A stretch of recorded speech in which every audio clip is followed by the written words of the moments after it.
So welcome to Botany and Bugs. Today we're going to be focusing a lot on botany, and great news for those of you who have been here the entire time.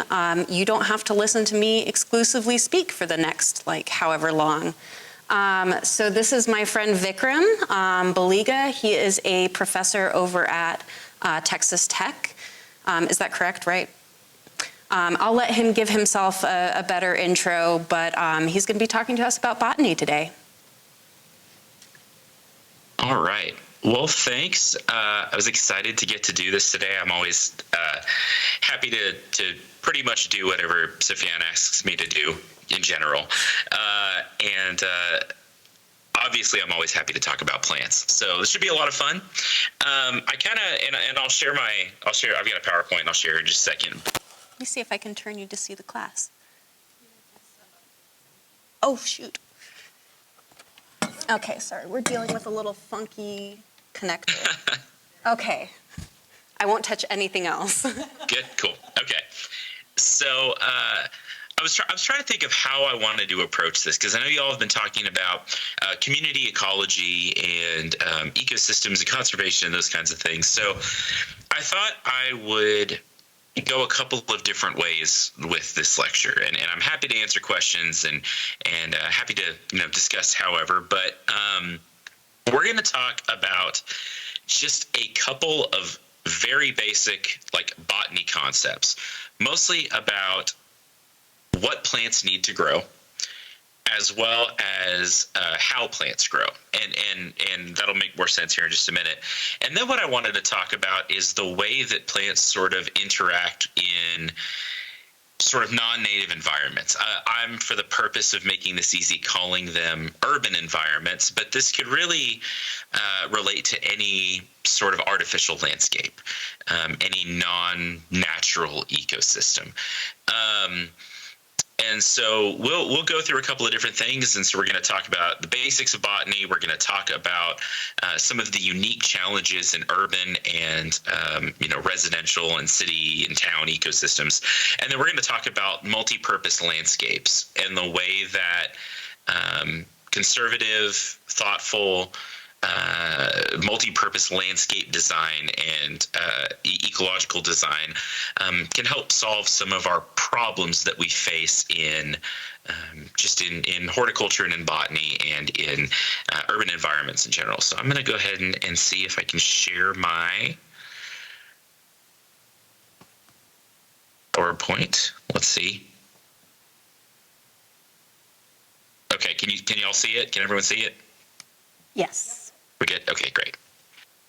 So, again, I am a assistant professor of horticulture here in Texas at Texas Tech University.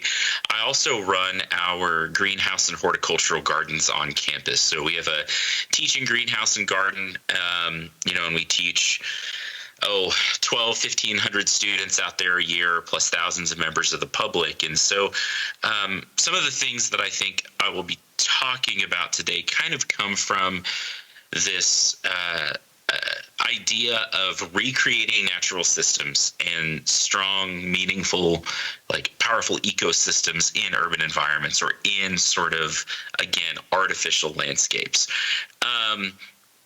Most of my background is in either conservation or landscape design. So my undergrad, I studied landscape design and horticulture, and then my master's, I studied water conservation in olive orchards, and then my PhD was urban water, landscape water conservation, and then since then I've been working a lot in community horticulture, community gardens, and sort of more sustainable and different methods of agriculture and food production, as well as aesthetics. So one thing I want to throw out there before we get started, and I think this is important to think about as we think about a lot of these botany concepts, is that every landscape is an artificial landscape. And by definition, that means that it does not behave in the same way that a native ecosystem would. I'm very much a proponent of native plants and not just native, but well-adapted non-invasive introduced plants as well. But if you take a plant out of its natural ecosystem where it's growing in a specific type of soil, a specific amount of water and, sunlight and wind and all the things that make up an ecosystem, and you dig it up and you put it in your front yard, it is not going to perform the same way. We can take a lot of steps to get closer to that native environment. And it is good, I think, to sort of try to match our urban landscapes, our urban ecosystems to the native areas in which they live. But there are always going to be differences in the way that a plant responds to stress, to insects, to drought, to all these different things in an urban environment or in a home environment than in a native, like a true native environment.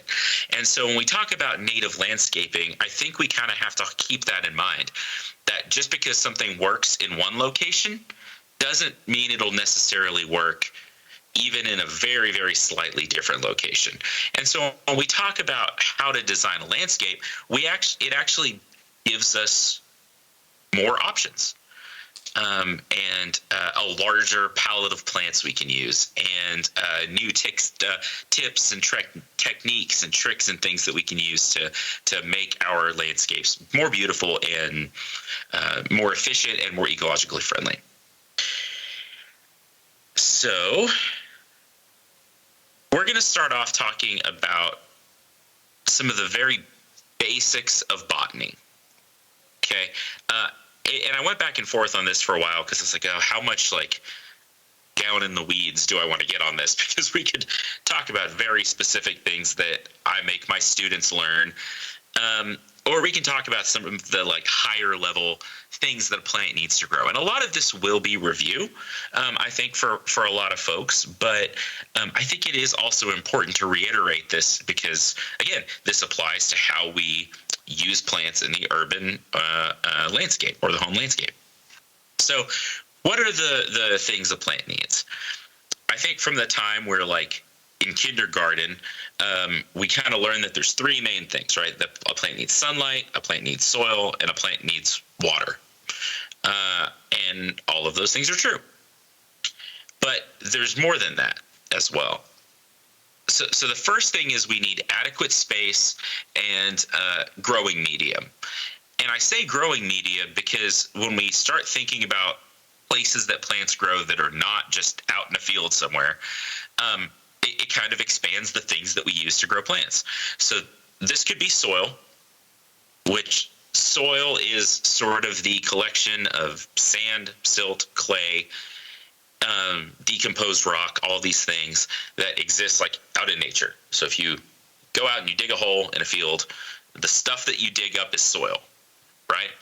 It is mostly minerals. It's 95% minerals and rock in different stages of erosion.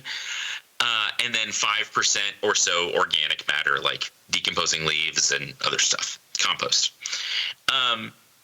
But there's other things we grow plants in, right? We can grow plants in potting media, which if you go buy a potting soil at the garden center, most of the time these are what we consider soilless potting medias. They have things like bark and peat moss and sphagnum and coconut coir and wood chips and all of these different things that make them up. But generally, there's not really any true soil in there. You may get a little bit of sand, but really that's the only mineral particle that's going to be in there. So we call these soilless potting medias.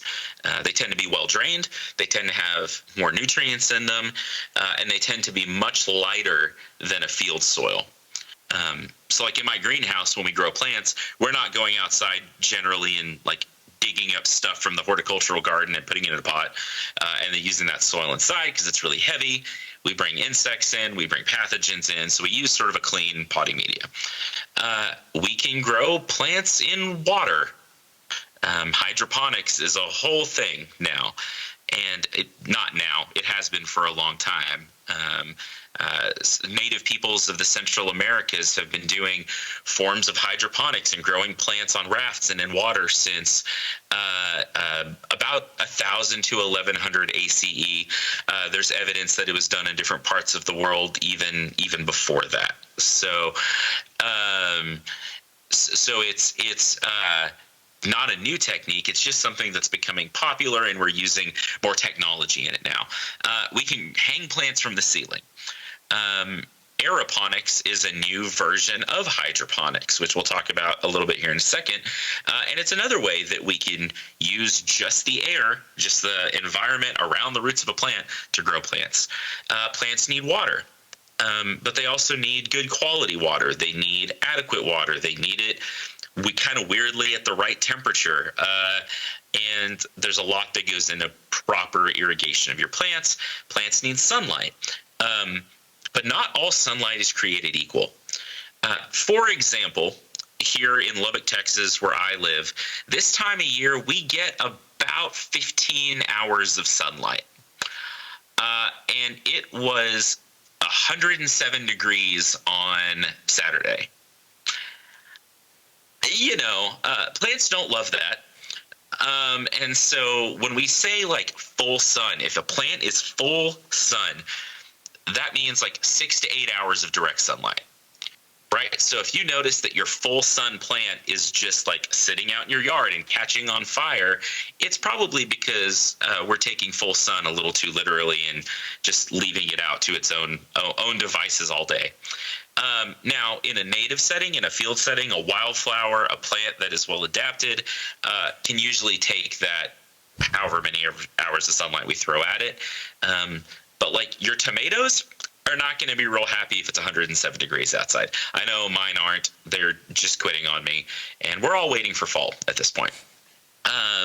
We need an appropriate environment. We need the right temperature. We need the right amount of shade and wind and all the things that sort of fit into an environment. We need the right amount of nutrients. And I put positive affirmation in here as a joke because about once a month, someone sends me an article saying, hey, have you read this study where if you talk nice to your plants, they'll do better?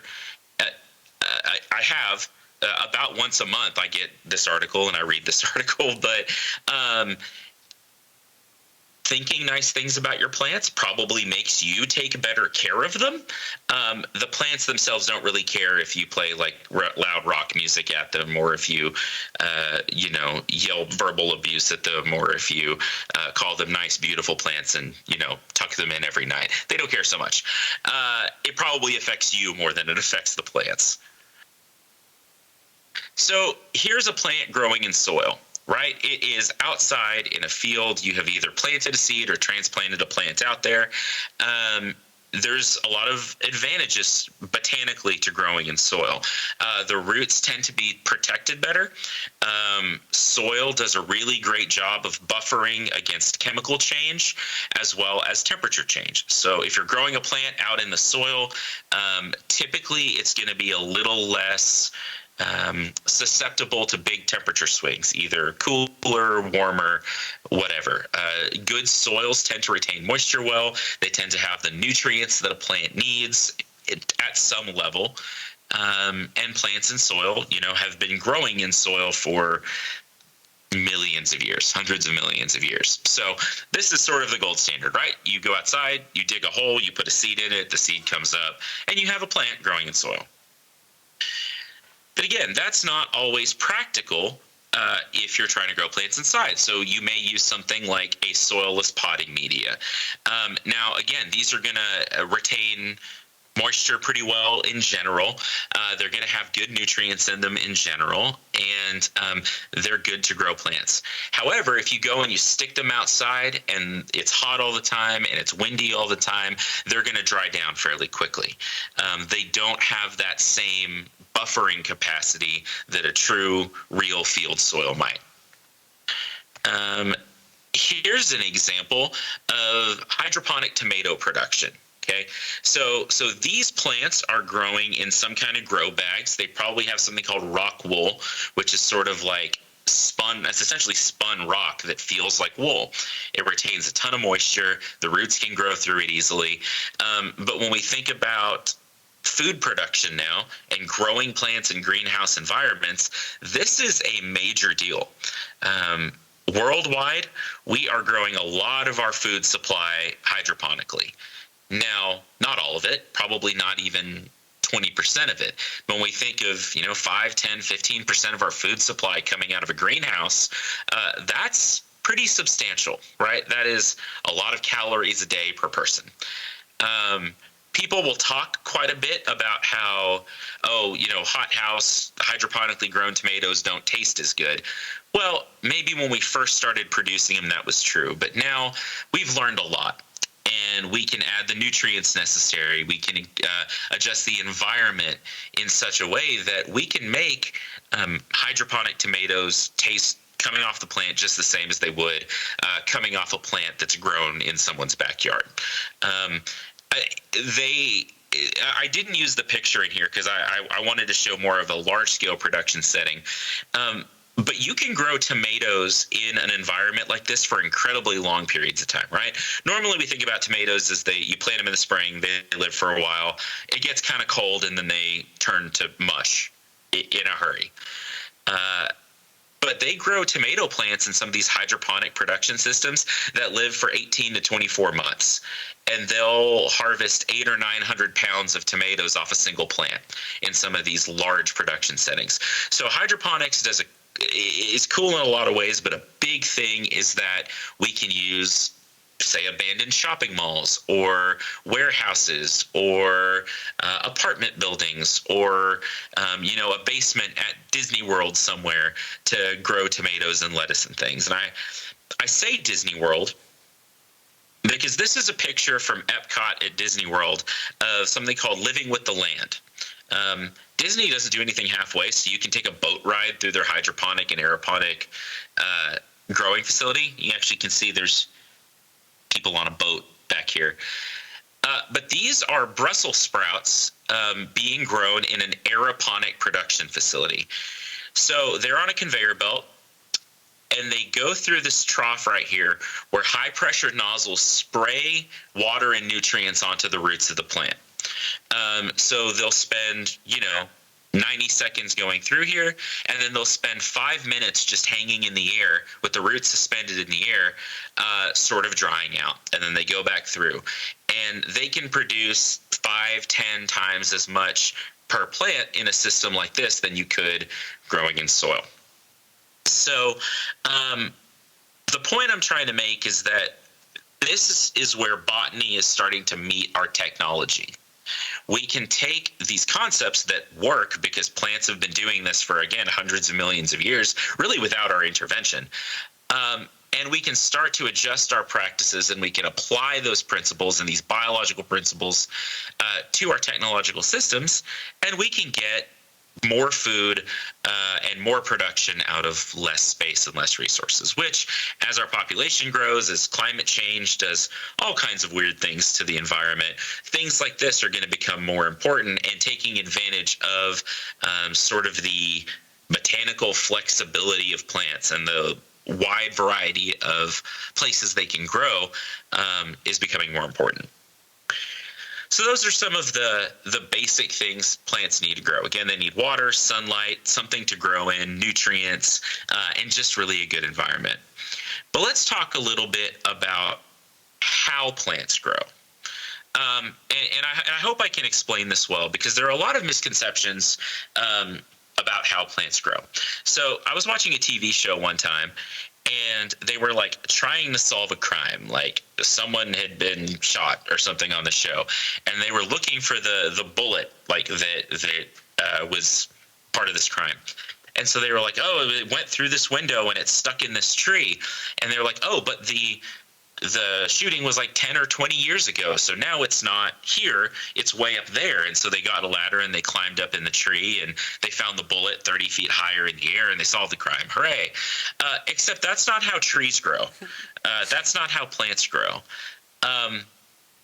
If you were to go out and carve your name and carve a heart or whatever into the trunk of a tree, or put a nail in a tree, it would be in that exact point in space as long as that tree was standing there. Okay, so damage that or any kind of things that like affect the trunk of a tree are permanent in that point in space.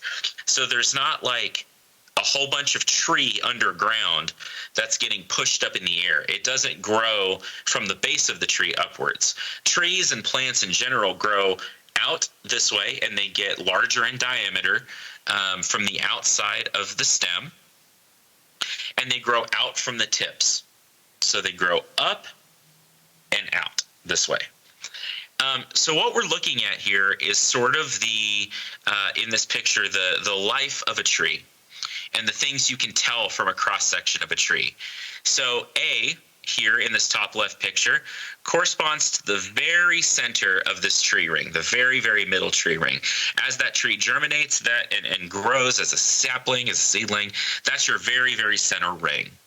And then each year that tree grows, it lays in more wood out in concentric circles.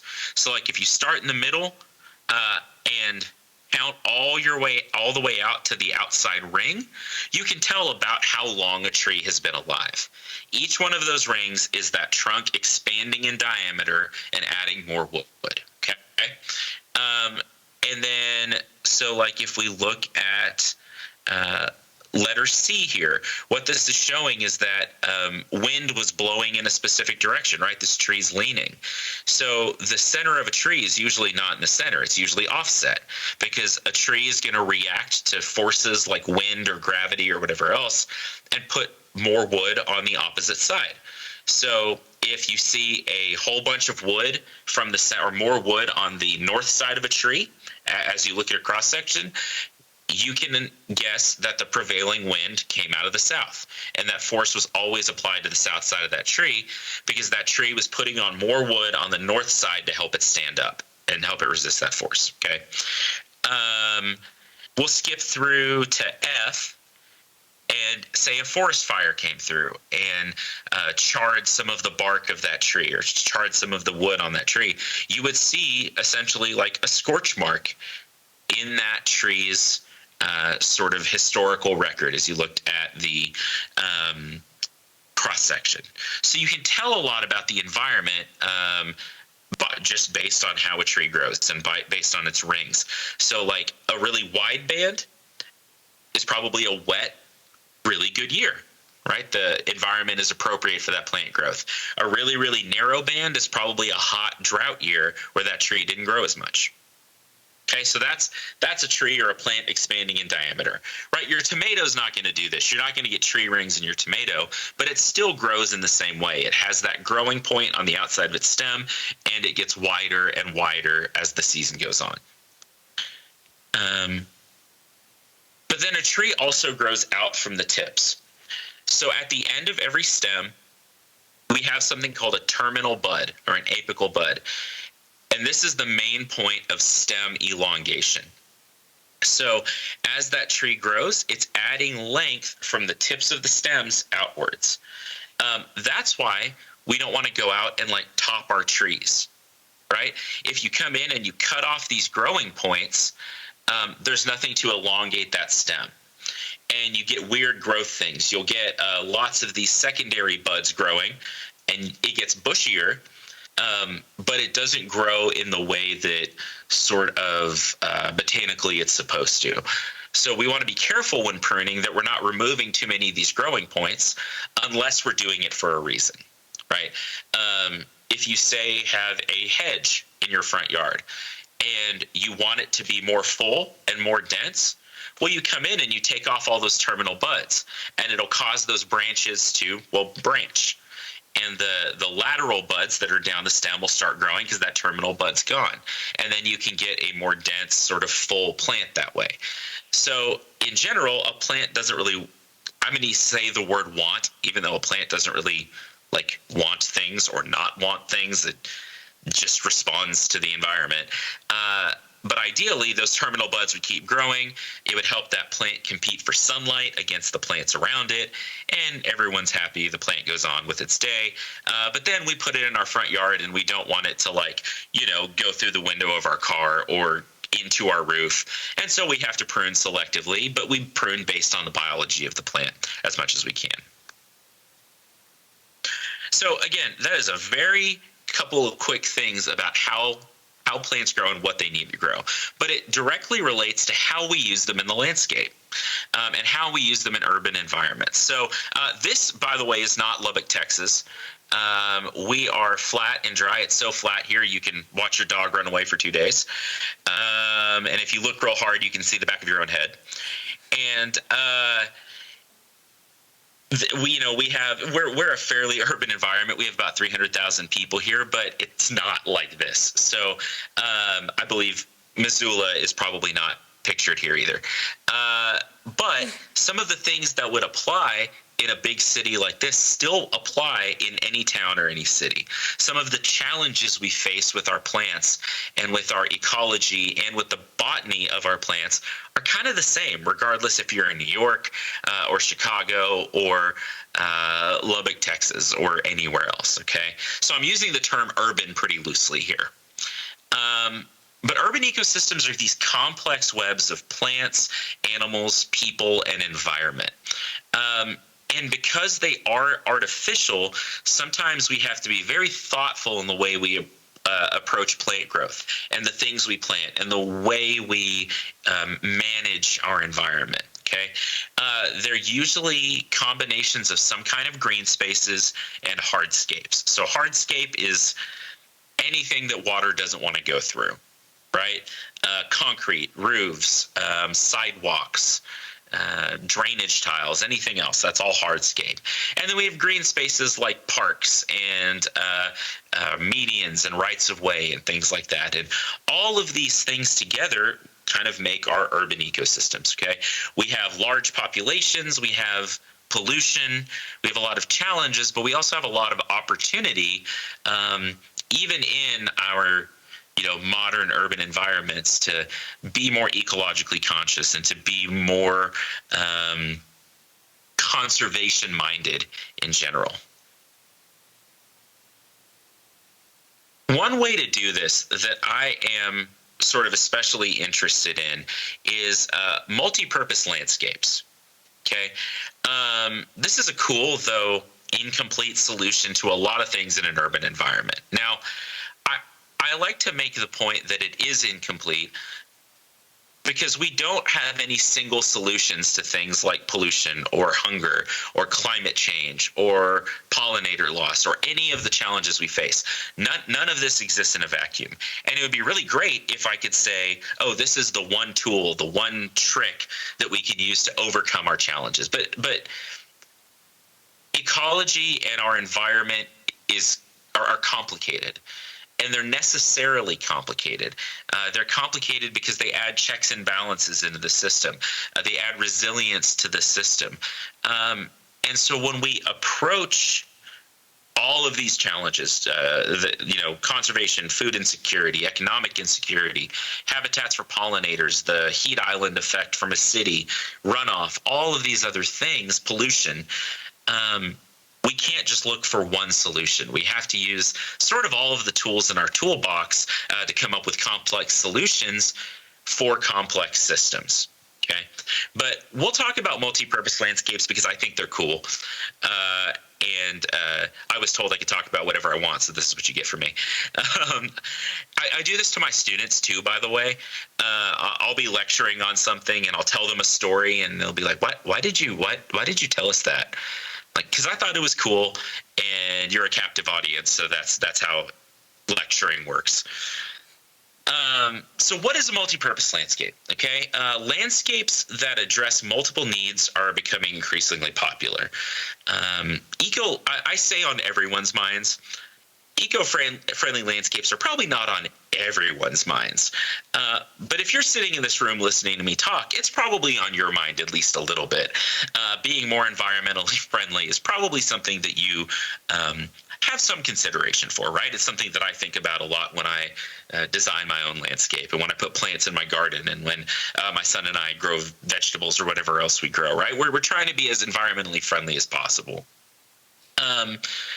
In addition to that, a lot of homeowners are taking advantage of local food markets for extra income. So whether that's farmers markets or direct to consumer kind of thing, selling to restaurants, whatever else, people are making a little extra money by growing food in their yards. I know I was on the board for one of our local farmers markets for a couple of years, and we had this wide range of people that grew 100 square feet of tomatoes in their backyard, and they would come and sell them at market because they wanted to buy an Xbox, I don't know. And then we had people that would have 5 or 10 acres of land, and that was their main source of income. There was one young man that came to one of our conferences one time, and he came with his dad, and I was like, we used to do this small farm and local foods conference here in Lubbock. And this kid comes with his dad. He's probably 14 years old. And I was like, oh, how nice. This farmer brought his son with him to the conference. Turns out the kid was the farmer and the dad was just his ride. His dad had told him, well, he wanted a truck. This kid's name is Ethan. He actually just graduated from our program at Texas Tech. So he wanted a truck when he turned 16. And his dad told him, well, okay, but you have to pay for it. So he said, okay. And he started planting vegetables in his backyard and selling them at a farmer's market. And then he rented out his neighbor's backyard, and then another neighbor's backyard. And he actually recently just bought the house next to his parents' house so that his grandma could live in it, and he could use the backyard to grow more vegetables. He sells at 3 farmers markets now, is in several grocery stores, and supplies about half the restaurants in my city. He's 22 years old, and I don't know why he went, through our program. He didn't need us. He could have taught half the classes. But things like that are really like viable ways that people can make some extra money, or make a lot of extra money in some cases. And then efficiency is becoming sort of a popular design ethic in landscaping. Creating space for wildlife and pollinators is becoming more important. But if we're landscaping, we want to make sure we're maintaining aesthetic value and appeal. In the home landscape, it should enhance your property value. It should make your home more valuable, both in a monetary sense and in a sort of personal well-being, quality of life sense. You should go outside and like looking at your landscape instead of walking out your back door and sitting on your back porch and just seeing chores that you need to do. Okay. I'm not going to spend a lot of time on this, but the American Society of Landscape Architects does a survey every year of I think they have about 1,000 companies that are part of the organization, of what these companies' clients want in a landscape. And the top 3 or 4, so let's go through the top 5. And this has been consistent for the past, I believe, 6 years, are native plants, low maintenance landscapes, which are probably not really a thing, rain gardens, food and vegetable gardens, and then water-saving xeriscape or dry gardens. So out of 1,000 firms across the U.S., tens of thousands of clients, these 5 things are what people want most in their landscapes these days. So sort of the ethics of urban landscapes is starting to change. It could probably change a little bit faster than it is, but in a lot of places nationwide, people are more interested in being environmentally friendly. And also using the landscape as an outdoor living space, not just something that you walk through to, take the garbage out or get to your car or, go to the sidewalk, but an extension of your home. And it doesn't have to be quite as,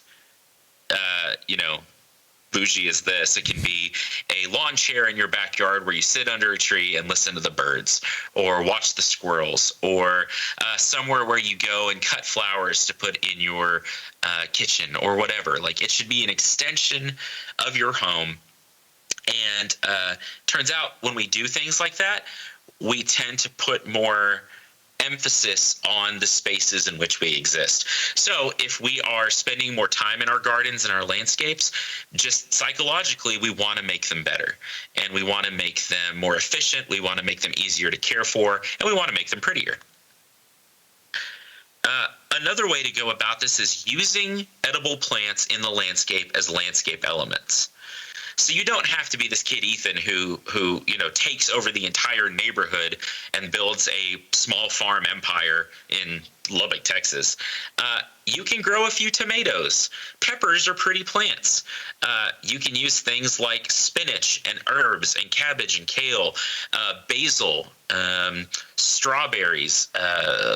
Eggplants have beautiful flowers. And use all of them as aesthetic plants in the landscape, and then you're getting multiple purposes out of the same space and the same resources. The one thing we're not getting any more of is land. In fact, the amount of land we have worldwide to grow plants is reducing sort of at an alarming rate. So the message I try to send is not don't have a landscape. It's be as efficient with the space you have as possible, right? Instead of just going out and instead of maybe going and buying an ornamental pear tree, which if you've seen any of the things I post on social media ever, like Bradford pears are my arch nemesis. It's weird to have a plant as an arch nemesis, but there's this ornamental pear tree called a Bradford pear, and I think the best way to prune them is horizontally 6 inches from the ground. You can replace those with a fruiting pear, right? Like it still flowers in the spring, it'll still turn colors in the fall. It looks pretty much the same, except you get pears from it, and it's not invasive, right? So why don't we use edible plants as design elements and sort of start replacing some of just the purely aesthetic plants that are going into the landscape? Not that those plants are bad, it's just how can we be more efficient in the same spaces? So if we are trying to grow extra food, whether for yourself or for your neighbors and your neighborhood or to sell at a farmer's market, you're using edible plants for their aesthetic value as well as their productive potential. At some point, you have to think of what your goals are in the landscape. Are you trying to have a garden you really, really love to look at? Are you trying to grow food or somewhere in between? And based on your goals, you have to manage the emotional connection to the plant material. And I say this because people will plant 10 tomato plants, 5 tomato plants, and one will get sick. It'll get a disease. It'll start wilting. It'll get bugs or whatever. And people will go and spend all of their time trying to save this one tomato plant, right? Because it's their friend now. We as humans will pack bond with literally anything. And so we'll spend all this time trying to save one plant when really you could be more successful in the landscape by pulling it out and replacing it. I have a little peach orchard. My family has a little peach orchard here in Lubbock. And I had to learn a long time ago that even though in the prairie where I live, cutting down a tree kind of feels like a crime, they're there for a purpose, right? They're there for a reason. So we try to use them accordingly. But we want to follow efficient design principles when we're designing a multi-purpose landscape, an edible landscape. So if you look through this, and I know it's kind of hard to see on this slide, but pretty much everything in this landscape is edible. And it's cool. It's modern. It's an interesting design.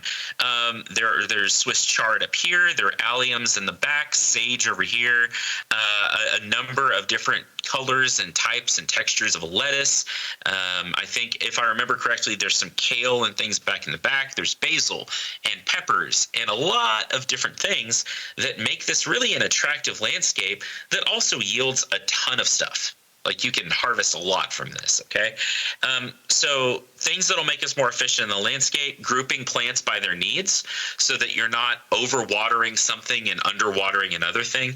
I had a client one time when I was landscaping that when I got to their house had a bed that was half cactus and half tomatoes. that's a problem for like a lot of reasons. Like there's some thought issues and design issues there. One, if you're going to water your tomatoes enough, your cacti are going to turn into weird mushy water balloons and die, right? They don't like that. Or if you're trying to supply the right amount of water to your cactus, your tomatoes are going to wilt and go away.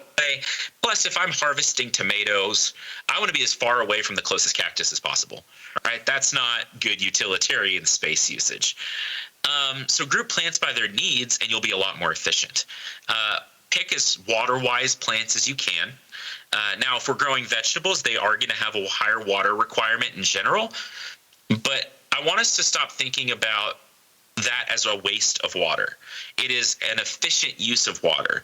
If you're applying an amount of water and you get aesthetic value out of it, plus you get something that will feed you or feed a pollinator or something else, you are using that water efficiently and wisely.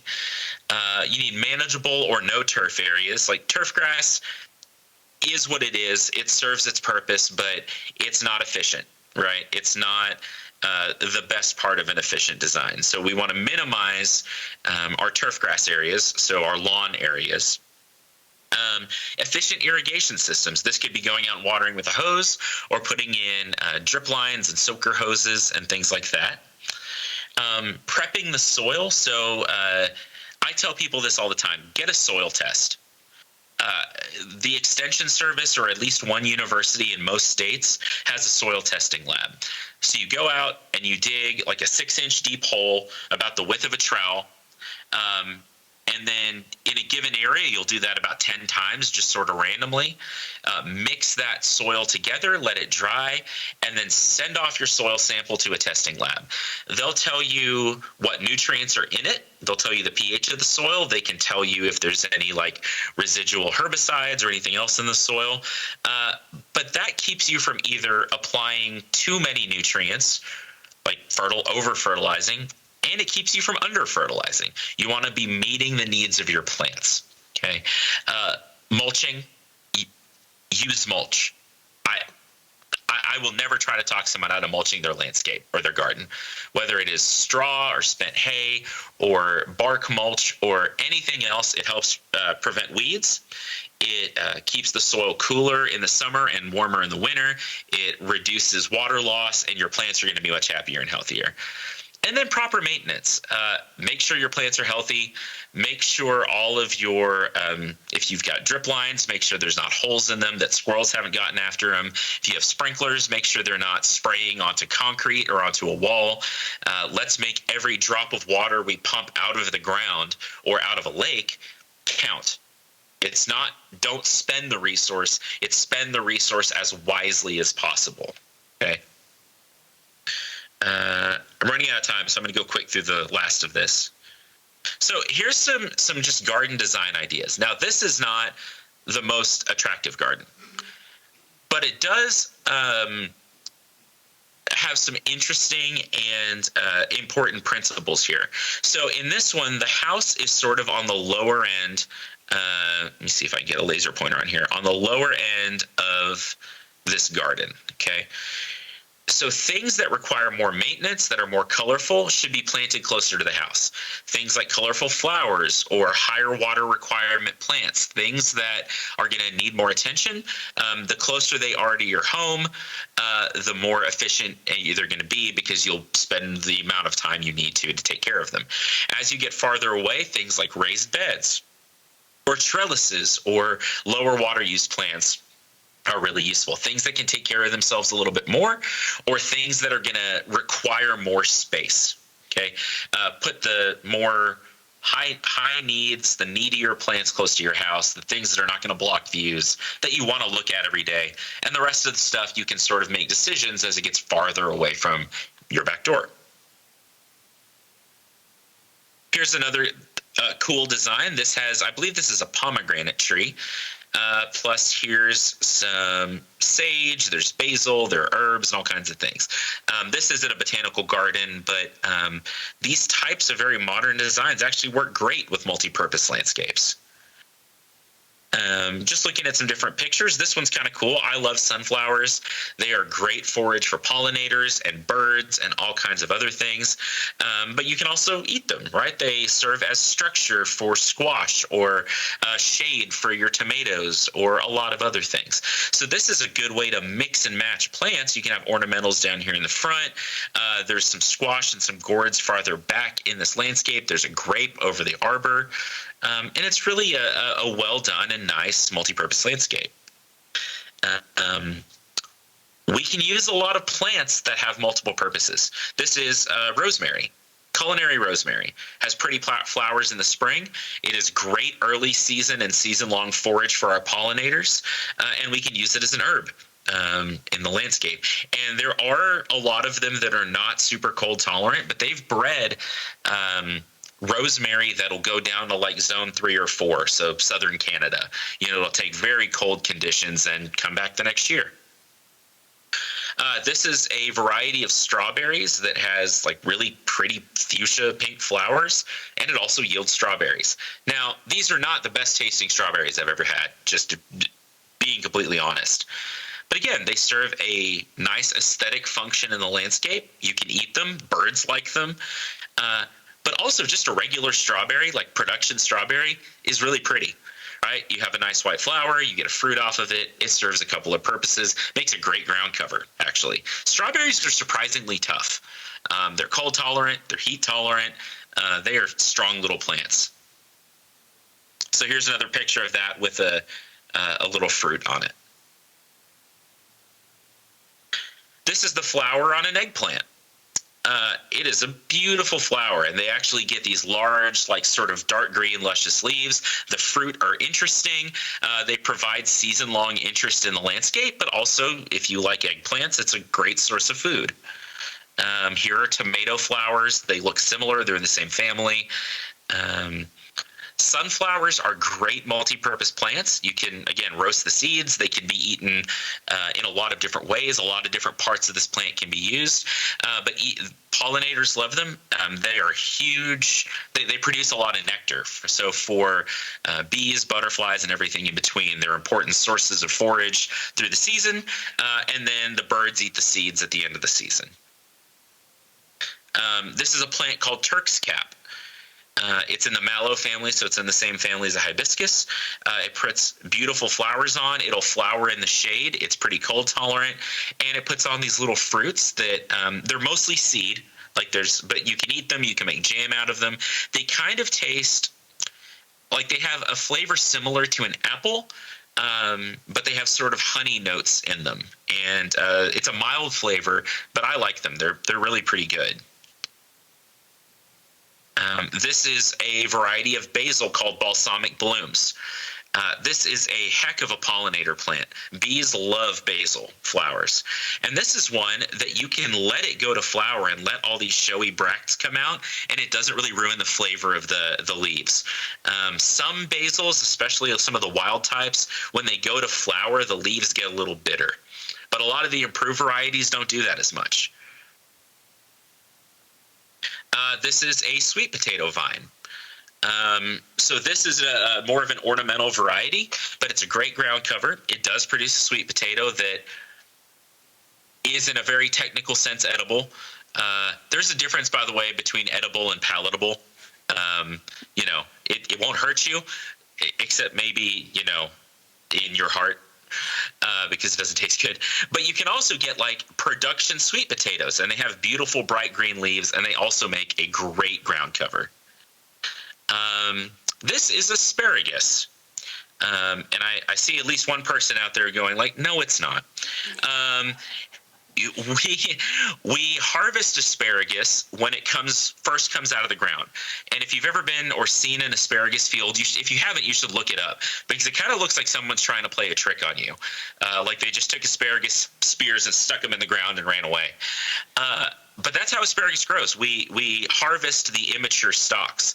Once it completely grows out, it turns into this fern-like plant, puts on little red berries that are surprisingly poisonous, except to birds. Birds love it, and so it's a great forage for birds later, and you can harvest it and the early season, or it makes sort of a nice filler for a bed or a border in your landscape.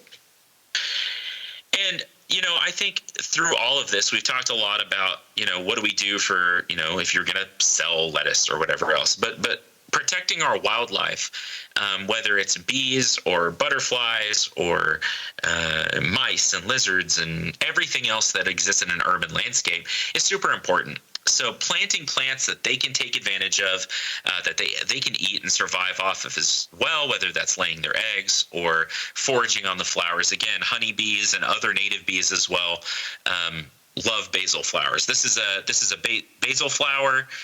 This is an allium, and this is a pipevine swallowtail caterpillar on dill.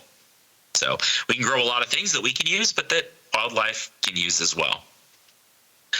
So that's kind of what I had. I just wanted to give an overview of some options of different ways we can put botany to use in our landscapes, and understanding those things of about what a plant needs to grow and how it grows will make us or help us make really good decisions in the landscape, right?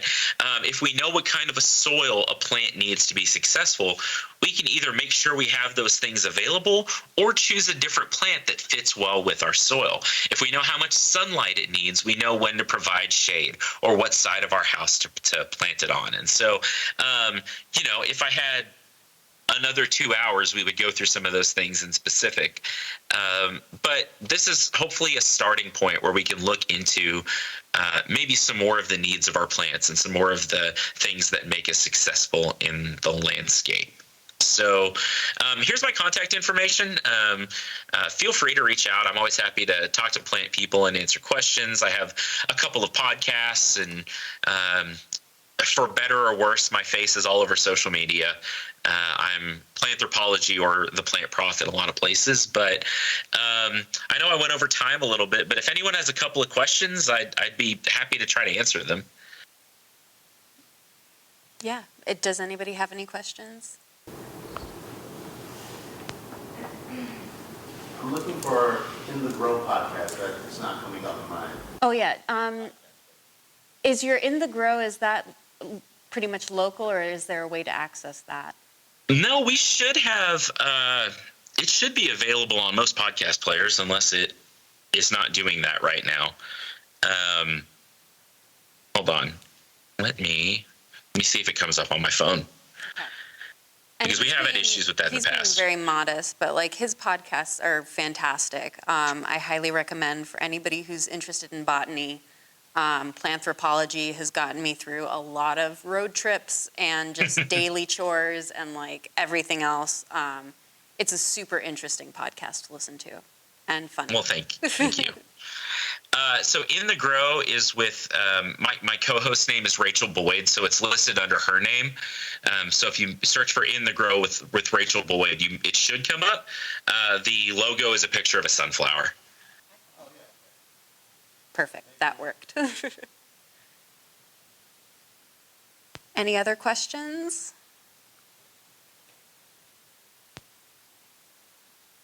So do you think when you're talking about introducing, some of these non-native species that are multi-purpose, a lot of these aren't the highly invasive ones that we see that are introduced for purely the aesthetic reasons. Do you think that there's kind of a trend there that these less destructive plants tend to be more multi-purpose?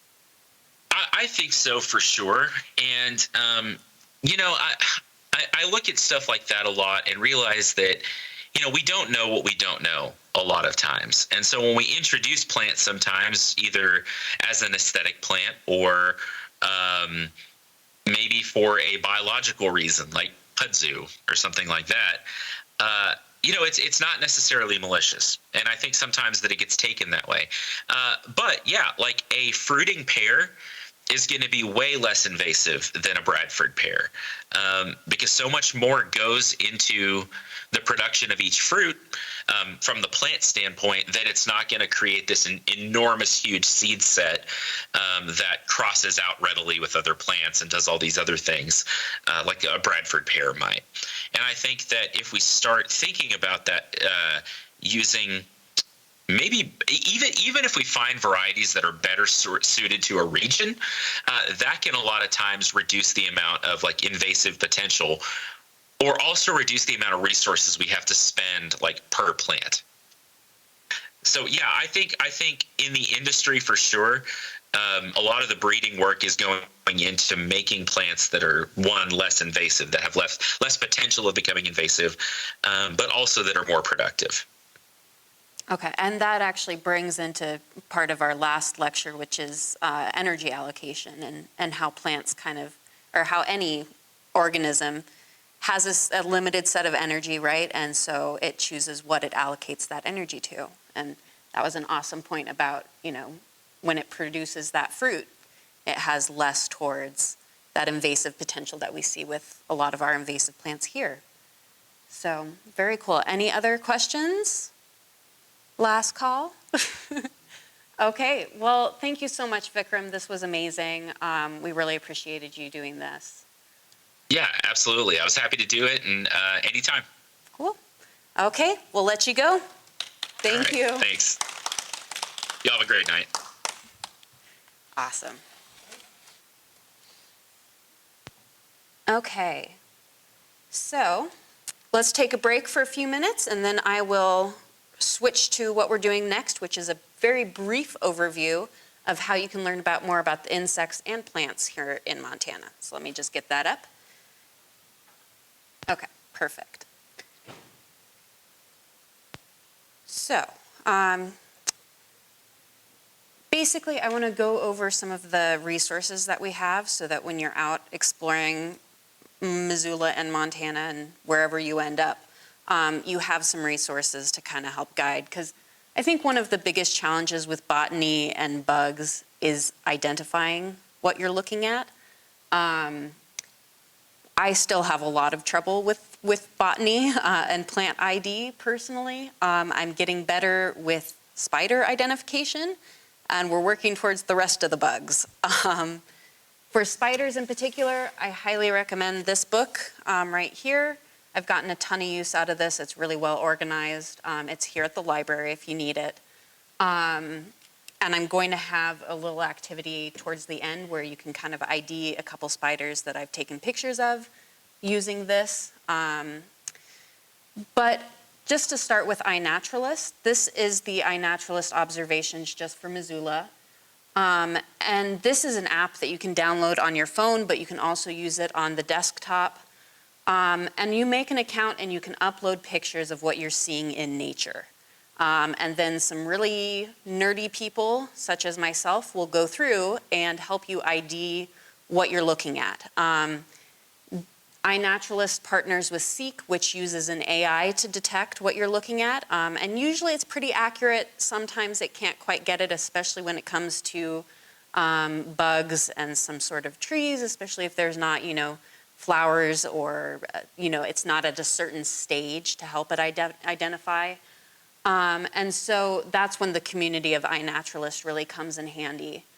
But as you can see, you can go through and see what people are seeing around you. It can go down to your exact neighborhood. You can keep it at the Missoula level.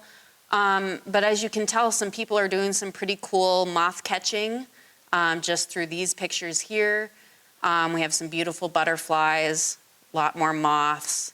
The birds have infiltrated. If you're really into birds, I suggest checking out eBird. That's going to be your #1 source for what birds are in your community at any given time. Usually real time, because birders seem to not have jobs.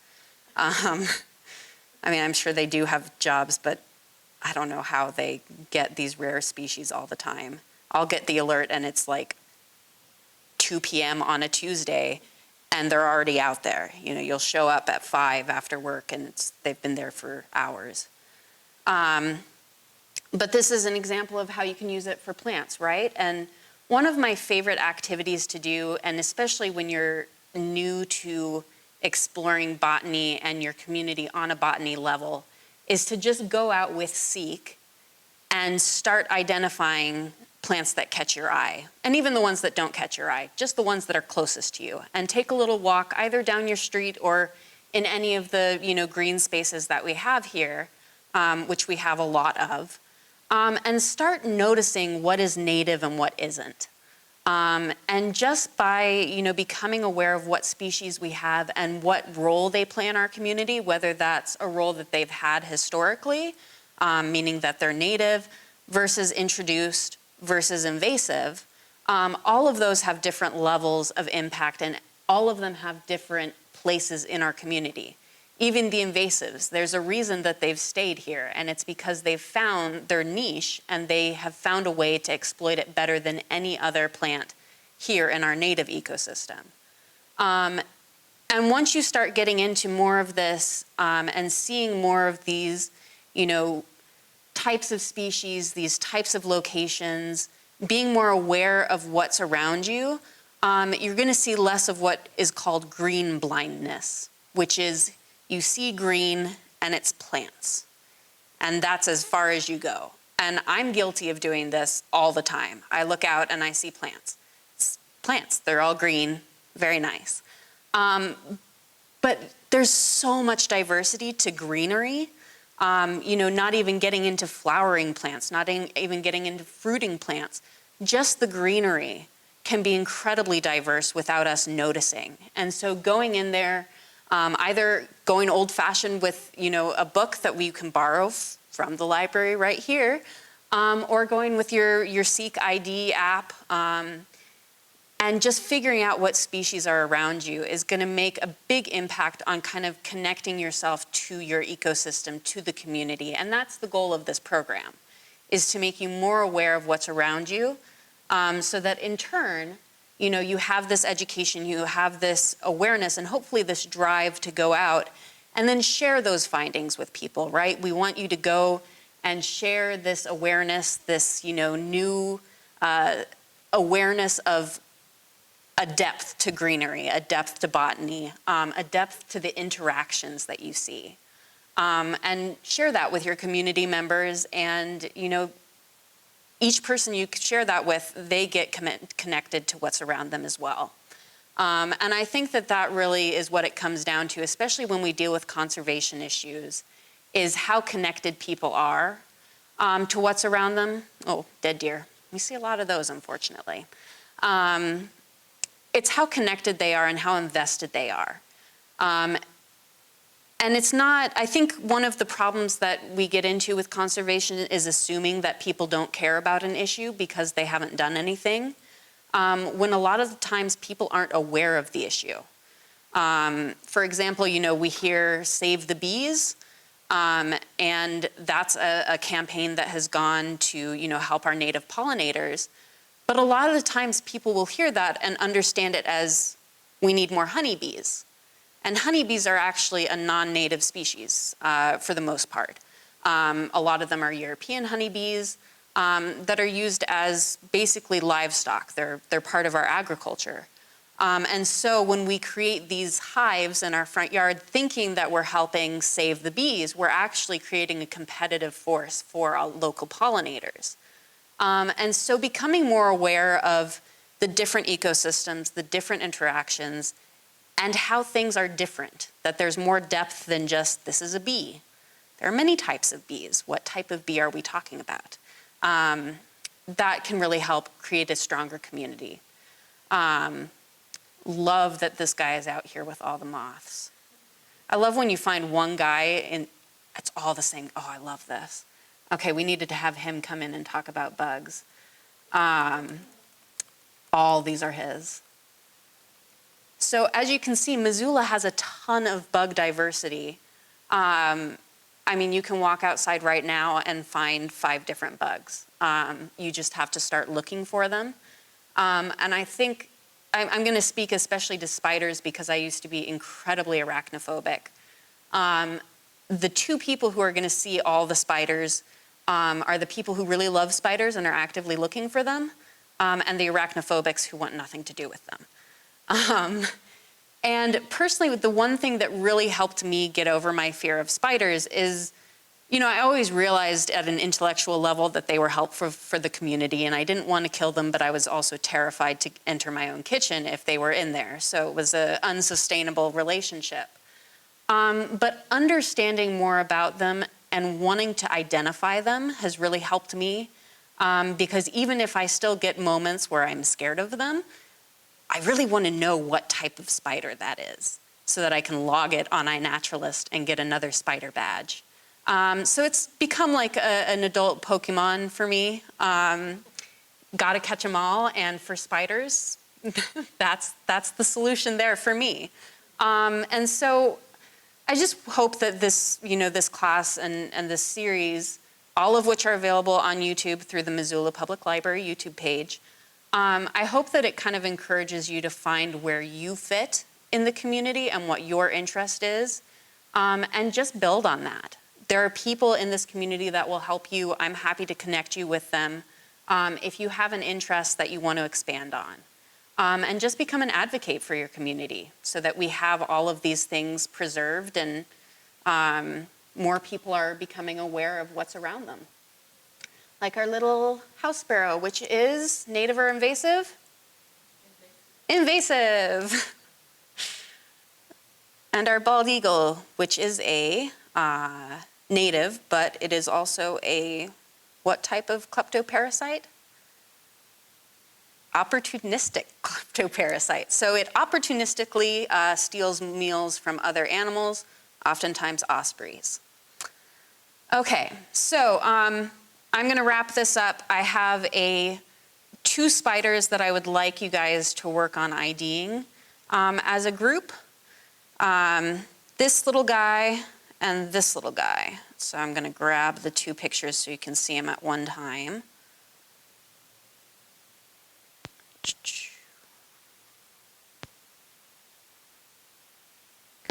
Oh, that would be nice to have on a daily basis. Honestly, most of the problems with IDing bugs is that you just can't see them clearly enough. I have microscopes that I brought, or microscopes. I do have a microscope at home. Surprisingly cheap. If you enjoy looking at tiny things, I would make the investment. But, magnifying glasses, especially for kids, like you can buy them for like $5 and they work just as well for adults as they do for kids. Oftentimes they're a little sturdier too, which is helpful when you're in the creek. So, any of you want to come up, grab this book, and work on identifying these two? You can also, so between this book and either Seek or using just your phone looking up native spiders in Montana, you will be able to identify these two. The left one is going to be a little bit of a trick one, but you can get it, I'm sure. So give that a try, just in the few minutes that we have left, and then we'll also end this class by awarding our certificates for the people who managed to make it through all of my talking.